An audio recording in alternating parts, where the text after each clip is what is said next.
በስመ አብ ወወልድ ወመንፈስ ቅዱስ አሐዱ አምላክ አሜን።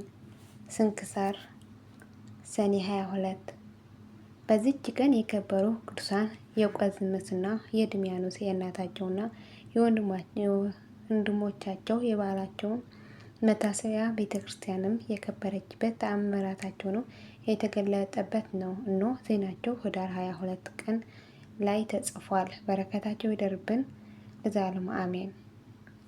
ዳግመኛ በዚህች ዕለት ለመነኮሳት መጀመሪያቸው ለሆነ ለከበረ አንጦንስ ረድእ የነበረ የዋህ ጳውሎስ አረፈ። ይህም ጳውሎስ በረከኛና እጅግ የዋህ ነበረ። ደግሞ ደም ግባቷ ውብ ስራዋ ግን ክፉ የሆነ ሚስት አገባ።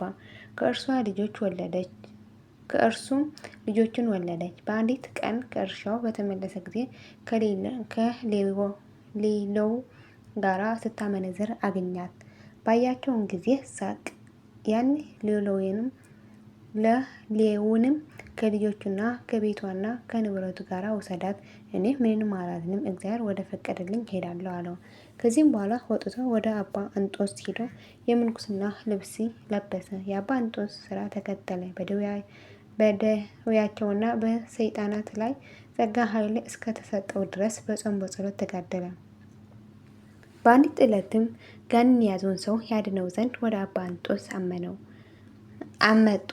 አባ እንጦንስ ይፈውሰው ዘንድ ረድኦ ጳውሊን አዘዘው። ጳውሊም ጋኔናውንም ሰው ወስዶ አባቴ እንጦንስ ውጣ ይልሃል አለው። ሰይጣኑ ግን መውጣት እምቢ አለ። እርሱም አንጦንስንም ተሳደበ። ጳውሊም ካልወጣህ ለአንጦንስ እነግርልሃለሁ፣ እንደሚቀጣህም ታያለህ አለ። ይህም ብሎ በቀትር ጊዜ ወጥቶ ፀሐይ ባጋለው ድንጋይ ላይ ቆሞ ይህ ጋኔን ያደረበት ሰው እስኪድን ድረስ ከዚህ አለት እንዳልበላና እንዳልጠጣ ሕያው እግዚአብሔር አለ።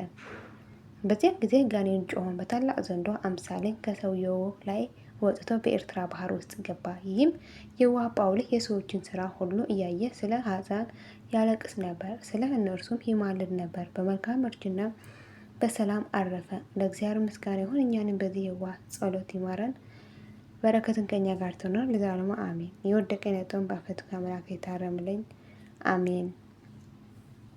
አቡነ ዘበሰማያት ይትቀደስ ስምከ ትምጻእ መንግሥትከ ወይኩን ፈቃድከ በከመ በሰማይ ከማሁ በምድር ሲሳየነ ዘለለዕለትነ ሀበነ ዮም ወኅድግ ለነ አበሳየነ ወጌጋየነ ከመ ንሕነኒ ለዘአበሰለነ ኢታብአነ እግዚኦ ውስተ መንሱት አላ አድኅነነ ወአድኅነነ እምኩሉ ክፉ መዚአከ ይእቲ መንግሥት ኃይል ወስብሐት በሰላም ቅዱስ ገብርኤል መልአኩ እግዝእትየ ማርያም ሰላም ለኪ ድንግል ሆይናኪ ወድንግል በሥጋኪ እምእግዚአብሔር ጽባኦት ሰላም ለኪ ብርክት አንቲ እምአንስቶ ወብሩክ ፍሬ ከርሥኪ ተፈሥሒ ፍሥሕት ኦ ምልዕተ ጸጋ እግዚአብሔር ምስሌኪ ሰአሊ ወጸልዪ ምሕረተ ወእንታነ ሀ ፍቅር ወልድኪ ኢየሱስ ክርስቶስ ከመ ይስረይ ኃጣውኢነ ለዓለሙ ዓለም ለዘላለሙ አሜን።